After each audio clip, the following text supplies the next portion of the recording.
Today we're talking about 3 simple guidelines to clarify all this nutrition confusion. So these are the guidelines that are meant to just simplify.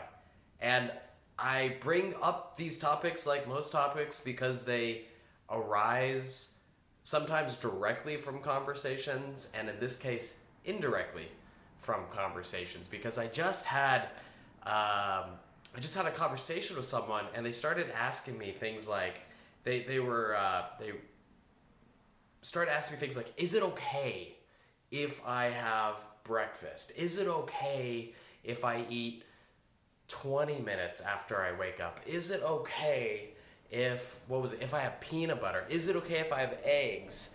Is it okay if I have a little bit of like a fiber powder or whatever? Is it okay if I have protein powder? There are so many questions. Is it okay if I blank? And I've seen this before. I believe one of the biggest problems in terms of nutrition and eating these days is information overload.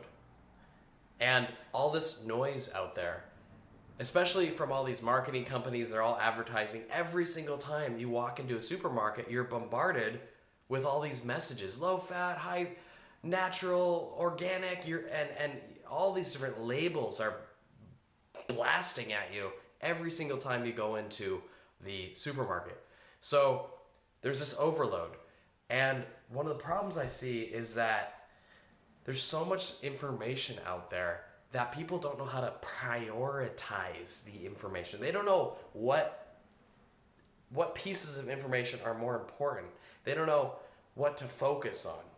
And so these rules, or these guidelines, these 3 guidelines, they are, is it 1,000 years old? AKA unprocessed, natural foods. Boom, so important. Number 2, balanced variety of meals. Don't let carbohydrates take up 50% of your diet. If you have imagine a plate. The government recommends, they ditch the food pyramid, they got a regular circle that represents a plate. The plate's divided into 4 pieces: 25% protein, 25% veggies, 25% carbs, and 25% of the legumes. So you don't have to even do I recommend 3, trying to get 3 types of macronutrients in every meal. Okay, so veggies, carbs, protein. Think of it that way. Just boom. 3 groups of food every meal. Those are the 2 rules. Doesn't that make things way simple? And it makes things so simple. And the last rule even makes it more simple. The 3rd rule is don't get stuck in your head about this. Okay? We're shooting for maybe 80% or 90% or whatever. It could even be 70. It doesn't really matter. The whole point, it doesn't even matter if it's like 50%. You start where you're at. You start trying to eat more healthy foods. I just gave you those 2 guidelines. Is it natural? Think about it. If you're deciding between 2 foods, was the food around 1,000 years ago? Hint: noodles, pizza, cereal, sodas. No, they weren't around 1,000 years ago. Hint. Okay? So it's not that complicated. And let's say you start trying to follow this 1,000-year rule, and you find out that, wow, I'm eating more chocolates and things that I reach my hand into a bag for, chips. And I'm eating things that are not natural. And the 3rd rule is, don't get in your head about it. Don't get perfectionistic. Shoot for like 80-20. Don't get stuck. Okay? The reason I bring this 3rd rule into the picture is really because of this conversation I was having earlier. Is it okay? It's like, I get where it's coming from. When I wrestled, I had to lose weight. That's what I was taught. I had to lose weight. It was not okay to not make weight. There was disappointment. Coaches, teammates, there was disappointment. Little innocuous comments. Hey, how you doing on weight? You were 5 pounds over a couple days before the tournament. Have you lost the weight yet? You know, like little nudges. And you know, the message being you have to be a certain weight. It's not okay to be a certain weight. And if you grow up in that environment, which we all do, it's called America. And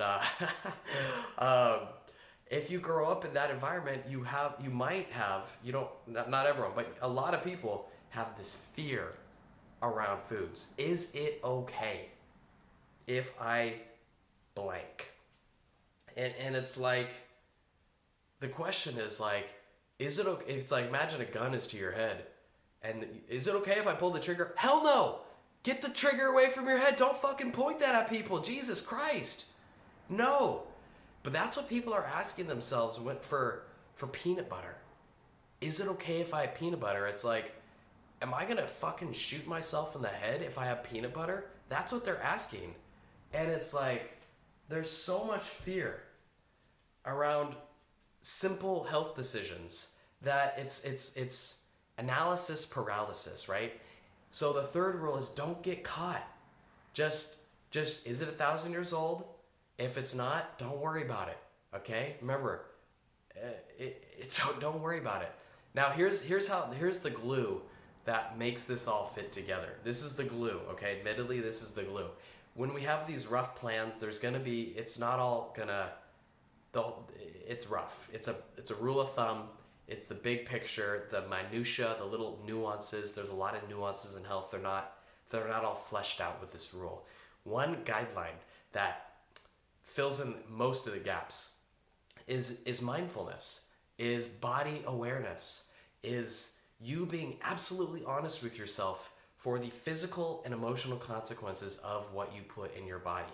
Because if you are aware of your body, which easier said than done, don't get me wrong, but if you are aware of your body and aware of the effects of food on your body, when you have that processed sugary crap, it ain't gonna feel good. So don't get stuck in your head about it, but stay aware. Be aware. How does this make me feel? And go on a long-term perspective. Realize learning it's gonna be a skill, it's a journey, blah blah blah. Anyways, those are my 3 guidelines. The third rule is kind of a catch-all. Don't get in your head. Go on a journey. Listen to your body. It's kind of the catch-all. It's kind of hard to put that rule in there. But this is just off the top of my head. I guess I was a little stressed out from that conversation. Is it okay? Just the fear there. It's like, yeah, you're going to be all right. I get what you're coming from. I get it. Trust me, I do. It's calm down. It's gonna take a while. You didn't gain the weight overnight. It's gonna take about that long to lose it. If you're doing it right. If you try to do quick weight loss, it'll come back. Just guarantee you, right? And just take my word for it. If you're trying to lose weight quick, just think. You gotta avoid that temptation. It's tempting. But based on your own personal experience, has it worked?